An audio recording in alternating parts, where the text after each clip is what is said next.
დღეს ნავთობ კომპანია გალფმა გალფ კლუბის წევრებისთვის წამოწყებულ წამახალისებელ გათამაშებაში 1000 ლიტრი გალფისგან გამარჯვებული პირველი 7 ადამიანი დააჯილდოვა. გამარჯვებულები წინა ხუთშაბათს GDS-ის პირდაპირ ეთერში გამოვლიდნენ. თითოეულ გამარჯვებულს საჩუქრად 1000 ლიტრი სასურველი საწვავის ტალონი გადაეცათ. მე ვარ გალფ კლუბის წევრი, მაქვს გალფის ბარათი, რომლითაც ამ კვირაში მქონდა დაგროვილი 3 ბილეთი და გამოვიგე 1 ტონა ბენზინი.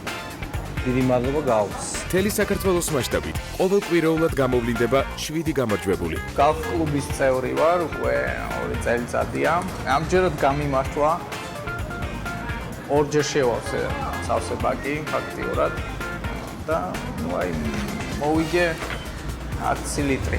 დღეს დავაჯილდოვეთ 7 გამარჯვებული, ჩვენთვის განსაკუთრებულად სასიხარულო დღეა, რადგანაც 7 ოჯახი გავახარეთ გალფის საჩუქრით. მოგახსენებთ, რომ 5 წელია უკვე ვოპერირებ საქართველოს ბაზარზე და ამ აქციით გვინდოდა, რომ ჩვენი ლოიალური კლიენტებისთვის, გალფ კლუბის წევრებისთვის გაგვეკეთებინან საჩუქარი და გადაგვეცა 30 ადამიანისთვის 1000 ლიტრის საწვავი.